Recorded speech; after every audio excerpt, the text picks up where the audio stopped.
প্রথমে আপনারা ভিডিওটি দেখুন, তারপর বলছি। অদম্য ইচ্ছার কাছে কোনো কিছুই কঠিন নয়। এই ভিডিওটি দেখুন, আপনাদের মন ছুঁয়ে যাবে। ভিডিওটি ভালো লাগলে একটা লাইক অবশ্যই দেবেন। আমি দুটি গল্প বলে আরম্ভ করছি। ক্যারিয়ার গঠন এবং সমাজ সেবার মধ্যে সমন্বয় সাধন। গল্প মানে এগুলো গল্পের মতন গল্প নয়, সত্যি ঘটনা। একটি হচ্ছে দুজন ব্যক্তির ঘটনা। একটি ছেলে, সে আইআইটি পাশ করা, আইআইএম থেকে এমবিএ করা ছেলে।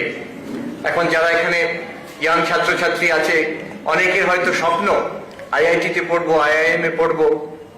তো সেই ওইরকম ছেলে একটি, সে এরকম আইআইএম জোকাতে পড়তো, পড়াশোনা শেষ হয়ে গেছে। তারপরে তো ভেরি ন্যাচুরাল, বিরাট বড় মাল্টিন্যাশনাল কোম্পানি চাকরি পাবে, সবই তো ঠিক আছে। সেই ছেলেটি স্বামীজির বই খুব পড়তো। আর একদিন সে জোকার বাইরে রাস্তায় দেখছে কয়েকটি রুগ্ন ছেলে মেয়ে রাস্তায় ঘুরে বেড়াচ্ছে, তাদের থাকার জায়গা নেই, বাবা মা নেই, রাস্তায় থাকে তারা। তো সে ঠিক করলো সেই তখনই যে এদের দেখাশোনা আমি করব, এদের দায়িত্ব আমি নেব। সেই ছেলেটি, যার এত ভবিষ্যৎ উজ্জ্বল, এমবিএ করা, ইঞ্জিনিয়ারিং পাশ করা, সে করলো কি, ওই কয়েকটি ছেলেকে নিয়ে একটি ফ্ল্যাট ভাড়া করলো, সেখানে তাদের রাখলো, তাদের থাকা খাওয়া পড়াশোনা সবকিছু দায়িত্ব। নিজে টিউশন করতো, তাকে আমি জিজ্ঞেস করলাম তোমার চলতো কি করে? বলতে আমি টিউশন করতাম, আইআইটি পাশ করা, আইআইএম পাশ করা, কত ছেলে মেয়ে তার কাছে পড়তে আসতো। তো সেই টাকাতে 3টি ছেলেকে মানুষ করা। সেইখান থেকে আজকে সেই ছেলেটি, তার নাম বলতেই পারি, বিনায়ক লোহানি। সে আমাদের এখানে ডায়মন্ড হারবারে তার একটি অর্গানাইজেশন আছে স্বামীজির নামে, পরিবার সংস্থান বলে। সে ওখানে এখন 500-র উপরে ছেলে মেয়ে থাকে ওখানে, মোর দেন 500, জঙ্গলমহল থেকে, ইভেন কলকাতা রাস্তার থেকে, যেখান থেকে যে অসহায় শিশু তাদের নিয়ে একটি করেছে সংস্থা। সেখানে তাদের থাকা খাওয়া পড়াশোনা, এমন নয়, অনেক জায়গায় যারা করে সোশ্যাল সার্ভিস অর্গানাইজেশন, কেউ হয়তো পড়াশোনার টেক্সট বুকটা ফ্রি দিয়ে দিল, কেউ স্কুলের ইউনিফর্মটা দিয়ে দিল, কেউ হয়তো একবেলা খাওয়া কিংবা একটু দুধ ফ্রি সাপ্লাই করে দিল। তা নয়, ও বলছে যে এরকম করে তো শিশুকে মানুষ করা যায় না। এ একটু দান করছে, ও একটু দান করছে, এরকম ভাবে হয় না। ও বলছে যে আমি এদের বাবা মা, এই 500 জন, এখন 500 পরে কত হবে আমি জানি না, এদের বাবা মা আমি। যতদিন না এরা নিজের পায়ে দাঁড়াবে ততদিন আমি এদের দায়িত্ব নিচ্ছি। আমি বললাম যে তোমার 3টি ছেলের জন্য টিউশন করে চলে যেত, আর 500 জনের জন্য কি করো? সরকার থেকে পয়সা দেয়? বলছে 1 পয়সাও নিই না কারোর কাছ থেকে। তখন টিউশন করে পয়সা রোজগার করতাম, এখন 1 পয়সা, এখন টিউশনও করি না, কারোর কাছ থেকে 1 পয়সাও চাই না। কি করে চলে? বলছে আমার বিশ্বাস এটা স্বামীজির কাজ, আমার বিশ্বাস স্বামীজির কাজ, স্বামীজি চাইছেন এই কাজটা হোক, উনি জোগাড় করে দেন। ওর আসলে অনেক আইআইটি আইআইএম এর পরিচিত সব আছেন, যারা তার জুনিয়র সিনিয়র, তার সমবয়স্ক, তারা বিরাট বিরাট চাকরি করেন, তারা প্রচুর টাকা দেন, অন্য অনেক সংস্থাও তাদের টাকা দেন। এইভাবে সে চালাচ্ছে। অদ্ভুত, যদি কখনো পারেন গিয়ে দেখে আসতে পারেন। স্বামীজির বই পড়তো ছেলেটি। এটা 1 নম্বর। দ্বিতীয় ঘটনাটি একটু অন্যরকম। সে কিন্তু সবকিছু ছেড়ে দিয়ে, ক্যারিয়ার ছেড়ে দিয়ে সমাজ সেবাতে লেগে গেছে, এরকম নয়, অন্যরকম। এও আইআইএম পাশ করা একজন খুব বড় কোম্পানির এক্সিকিউটিভ। তিনি এক জায়গায় বক্তৃতা দিচ্ছেন, আমি অডিয়েন্সে ছিলাম, আমি শুনছি। এটা ঘটনা হচ্ছে আইআইএম ইন্ডোর একটি ইন্ডিয়ান ইনস্টিটিউট অফ ম্যানেজমেন্ট আছে, সেখানে এই ভদ্রলোক সেখানে বক্তৃতা দিচ্ছেন। বক্তৃতা দিতে দিতে পাওয়ার পয়েন্ট প্রজেকশন করে ওই প্রজেক্টরে তার যে দেখাচ্ছেন, তার মাঝখানে মাঝে মাঝে স্বামীজির ছবি। তো আমি একটু অবাক হলাম। স্বামীজির বিষয়ে বলছেন, বড় কোম্পানির একজন ম্যানেজিং ডিরেক্টর। তো তিনি বলছেন যে আমি আইআইএম আহমেদাবাদ থেকে পাশ করে, যেটা দেশের best IIM, Indian institute of management Ahmedabad, সেখান থেকে এমবিএ করে তারপরে একটি কোম্পানিতে চাকরি পেলাম। কি কোম্পানি? লিকার কোম্পানি, যেখানে মদ তৈরি হয়, বিস্কি। তো সেখানে বিরাট বড় চাকরি। মাসের কত লক্ষ টাকা মাইনে তা ঠিক নেই, আর টরটর করে তার পজিশন মানে প্রমোশন হচ্ছে। বলছেন আমি প্রত্যেকদিন স্বামীজির বই পড়তাম। একদিন সন্ধ্যেবেলা বসে আর উনি বলছেন সেই বই পড়ছি, আমি পড়তে পড়তে ভাবছি আচ্ছা এইসব কথা পড়ি আমি স্বামীজির লেখা লেকচার কবিতা, আর আমি জীবনে কি করি, what is my aim in life, আমার জীবনের পারপাসটা কি, আমি সারাদিন যে পরিশ্রম করছি একটি কোম্পানিতে, কত লোককে কত মদ খাওয়াতে পারবো, এটাই তো উদ্দেশ্য আমার। এই কোম্পানির উদ্দেশ্য আর কি হতে পারে?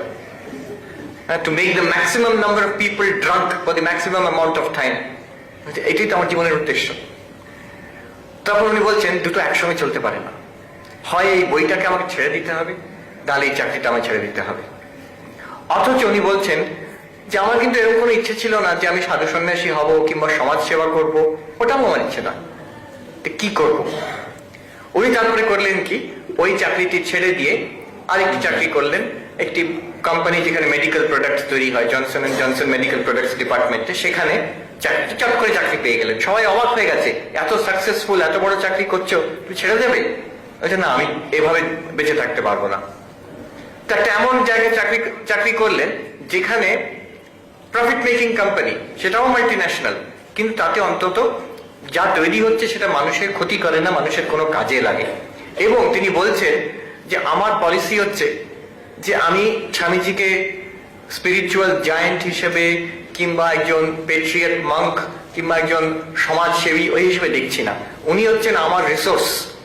আমার জীবনে যা সমস্যা হয়, কোম্পানির সমস্যা, অফিসের সমস্যা, বাড়ির সমস্যা, আমার পার্সোনাল সমস্যা যা হয়, ওই ভদ্রলোক বলছেন আমি সবসময় স্বামীজির বই পড়ি, বই পড়ে সেইখান থেকে প্রত্যেকবার সমাধান পেয়েছি। কি করণীয় কি অকরণীয়, কিভাবে জিনিসটাকে দেখবো বুঝবো, সবকিছু সেইখান থেকে পেয়েছি আমি। বৈদ্যেশ বলে তামিল ভদ্রলোক। আমি দেখলাম যে দেখুন তিনি স্বামীজিকে নিজের ভাবে বুঝেছেন, স্বামীজির বই পড়ছেন, তার থেকে নিজের জীবনের সমস্যা মেটাচ্ছেন, নিজের জীবন পাল্টে গেল। দুরকম, দুজনেই সন্ন্যাসী নন, দুজনেই যে সবকিছু ছেড়ে দিয়ে ব্রহ্মচারী হয়ে বেলুর মঠে পৌঁছে গেছেন তা নয়, কিন্তু তাদের নিজেদের জীবন পূর্ণরূপে পাল্টে দিয়েছেন স্বামীজির বই পড়ে পড়ে।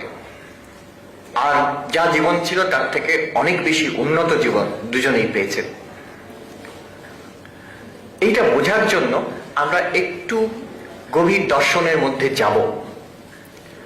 স্বামীজির দর্শন কি ছিল, স্বামীজির যে ফিলসফি, সেটা বোঝার জন্য স্বামীজিকে একবার জিজ্ঞেস করা হয়েছিল যে তার দর্শনের বিষয়, তিনি তার নিজস্ব দর্শন কি।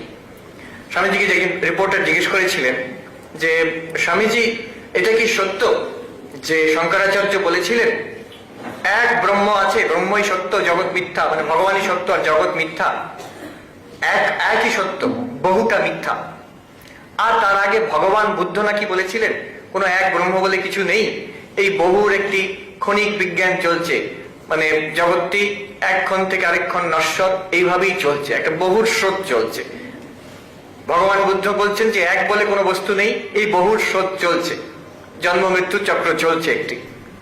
আর শঙ্করাচার্য বলছেন যে এইসব মিথ্যা, এর পেছনে একটি সত্য, এক সত্য আছে। One alone is real, the many are false. And Buddha had preached that this world is a flux of the many. One বলে কিছু নেই, এটা কি সত্য? স্বামীজি বলছেন yes, and what Ramakrishna Paramahansa and I have done is to show that the one and the many are the same reality seen at different levels of spiritual realization. Swamiji বলছেন একটি মারাত্মক সত্য, বলছেন এক আর বহু, এক মানে ভগবান ব্রহ্ম আত্মা যাই বচন, আর বহু মানে এই যা দেখছি আমরা, এই আমরা বসে আছি এতজন, এই জীব জগৎ, এটা হচ্ছে বহু। স্বামীজি বলছেন ঠিক বলেছ, ভগবান বুদ্ধ এরকম উপদেশ করেছিলেন, বহুর স্রোত চলেছে, এক বলে কিছু নেই, একের বিষয়ে কিছু বলেননি তিনি। শঙ্করাচার্য উপদেশ করেছেন এক ব্রহ্মই সত্য, বহু এই জগৎ মিথ্যা। আর ঠাকুর রামকৃষ্ণদেব আর আমি কি করেছি, তিনি আর আমরা দেখিয়েছি এই জগতে যে এক আর বহু হচ্ছে একই সত্তা।